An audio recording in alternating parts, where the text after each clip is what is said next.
In this video, I want to talk about how to stop overthinking. So, if you're anything like I was, overthinking is a huge problem. Um, and what I mean by overthinking is exactly that, thinking too much to the point of literally, there's been points in my life where I've thought so much that I've exhausted myself physically.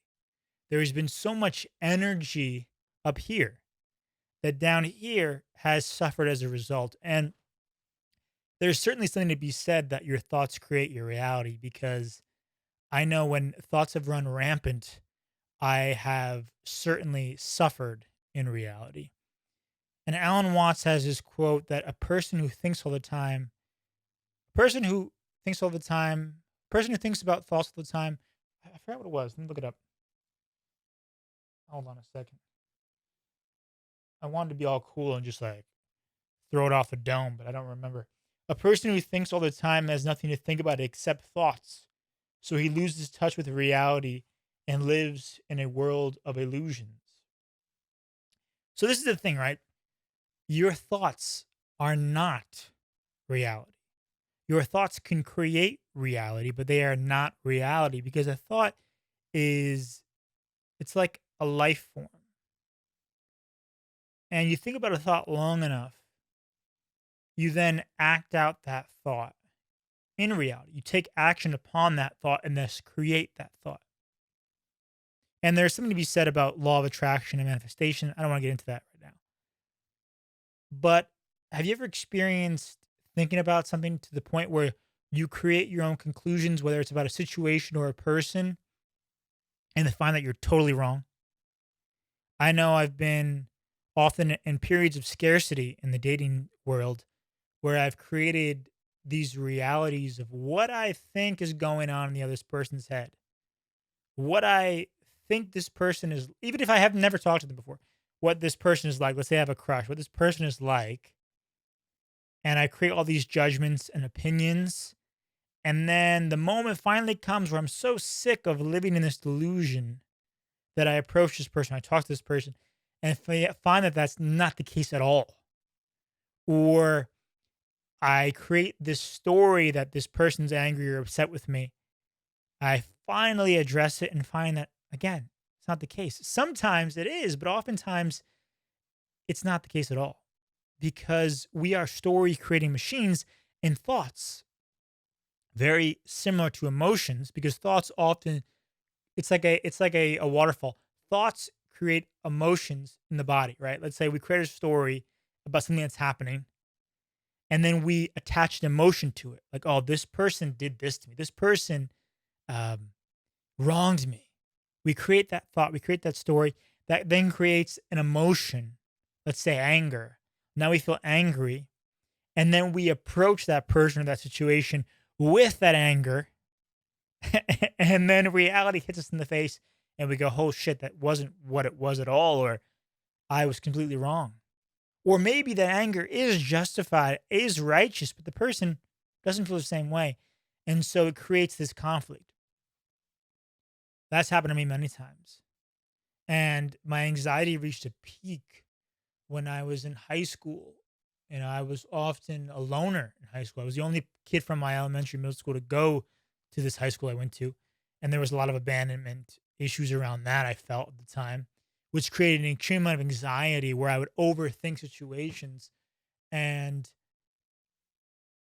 I saw this amazing quote earlier today. And I didn't really explore too much into the quote. I just saw it and I was like, wow, there could be truth to that. And it said, overthinking is underfeeling, where a lot of the times we get so attached to the thought that we lose sight of the emotion beneath. Because if we allow ourselves to feel the emotion beneath the thought and process that and let it go, we can then move on to an easier, more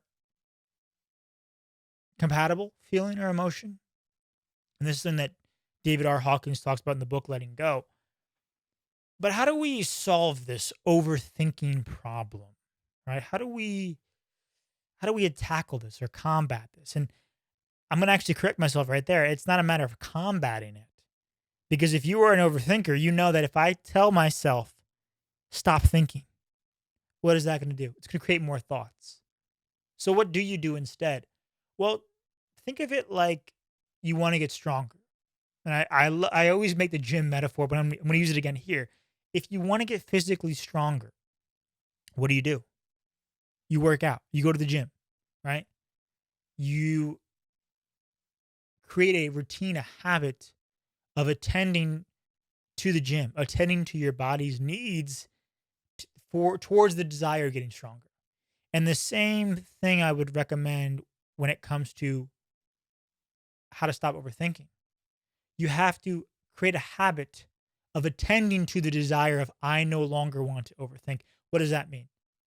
One, I would suggest journaling because I have found that journaling, and just a quick rundown, I'll make another video about journaling, but you can literally take a notebook. I don't have one near me at the moment. You can literally take a notebook, piece of paper, anything, a keyboard, and just puke all your thoughts onto the page. It's like dumping out this heavy burden of water, dumping it out onto the page. Write whatever you want. Write nonstop if you feel called to. Get it all out. And that's one thing I love to do, especially in the morning, is get up. And if my mind's already running with all the things I need to do, all the stresses, all this and that and the other thing, dump it out onto the page. Just get it out. That is a great first step. It's like dumping the pieces of the puzzle onto the table. Okay, they're out of the box. Now, the next thing I'd recommend is meditate. And there's a lot of confusion around meditation. A lot of people, whenever I recommend meditation, say, I can't meditate. Oh, I can't sit still. I can't stop thinking. The purpose of meditation isn't to stop thinking. It's not the purpose. You can't get attached to the idea that if I'm going to sit down and meditate, I'm going to feel better after this. You can't get attached to the end result, as hard as that may seem.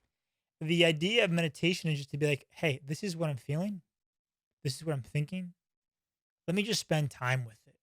Let me just sit here with it.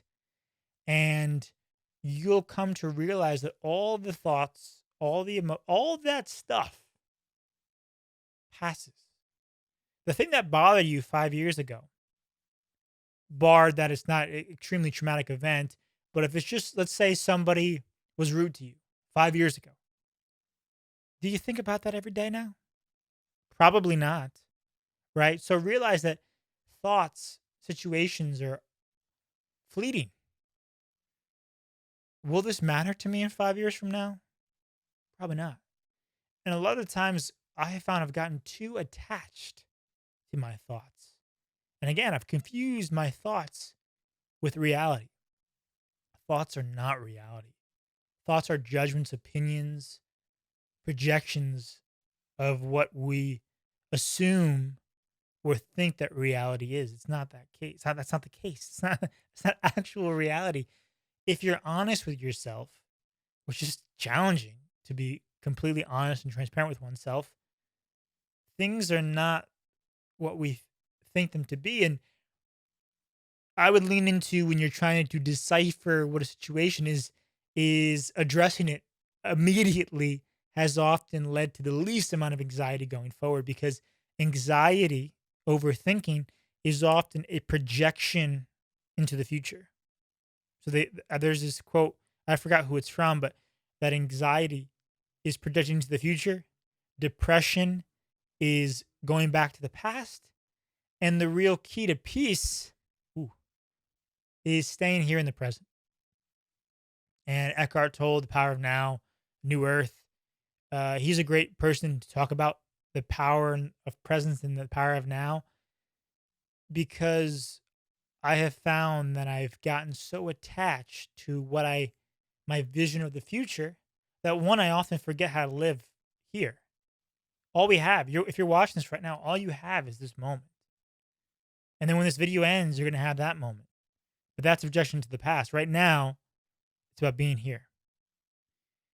And so, journaling, meditation, I have found that exercise has been incredibly helpful with overthinking because I'm literally it's moving the body. It's getting the energy from here through the body, getting it out. Cold showers is incredible for grounding you into the present. And so when you hear these stories or these famous routines of celebrities or entrepreneurs, etc., a lot of times it's like wake up super early, um, journal. It's all the things I'm missing typically, and a lot of times I feel like that's kind of superfluous hyperbole. I don't even know if hyperbole is right in this context, but a lot of times it's fluff that people make for YouTube videos to make them pop. But there is something to be said about all those things. They're all great things to do, and there is a reason why they become so cliche because they work. They work for me.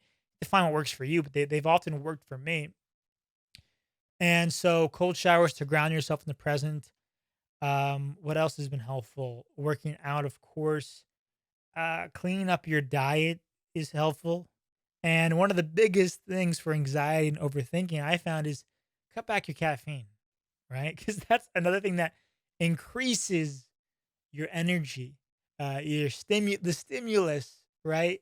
We're so accustomed to being in our phones, sipping our coffee, and just consuming so much that when you unplug, whether it's from the matrix or from uh, this kind of autopilot lifestyle you live, and you might hear those stories of people going off the grid and going into the woods.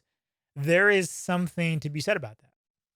Now, that's a whole nother topic in and of itself because sometimes in the situations it's a way to escape, and it could become an avoidant behavior, right? I'm going to become a monk and a recluse to avoid the challenges of modern day life. There could be something to be said about that, but unplugging is incredibly helpful. If you feel yourself in a constant state of anxiety, you might be overstimulated. If you're always overthinking, you could be overstimulated. And so by attending to these practices, which as a whole is just working on yourself, is attending to yourself. It's not a matter of I'm going to become 1% better every day. Sure, you can do that if you'd like, but these things, journaling, meditation, working out, the results, the feeling good, the muscles, the sense of mental peace, those are a byproduct of creating successful habits, creating productive habits that help you. And so those are a few things I'd recommend when it comes to overthinking. And the more you do them, the longer you do them, the better off you'll be. And then you'll soon realize, like, oh shit, I don't think as much as I used to think. When you learn how to surrender, and I don't mean give up, but surrender, like, hey, this is the situation with XYZ thing. Okay, this person, it's not working with this person. And surrendering to that reality and creating peace with that reality and just learning how to then go with the flow in that situation. There's this, what would you call it? Taoist belief, Wu Wei, non action, non doing. And that is, Alan Watts said, Wu Wei is the art of sailing instead of the art of rowing. When you're rowing, you're putting a tremendous amount of force against the current. When you're sailing, you're learning how to pivot. You're learning how to flow. It doesn't mean you're letting go of the wheel and just floating wherever the wind takes you.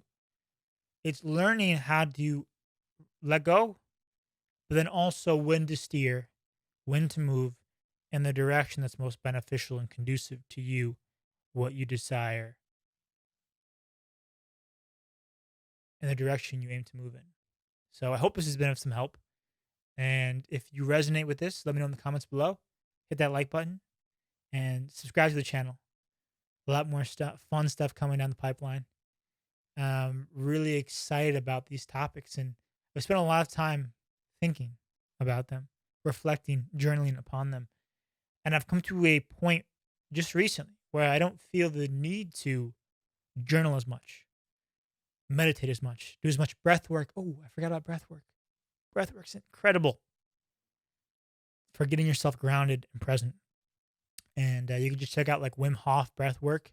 It's a great way to get into that world. And I haven't even explored the depths of breath work, but Wim Hof is a fantastic place to start. So, again, if you like this video, hit that like button, subscribe, and I'll see you in the next one. Peace.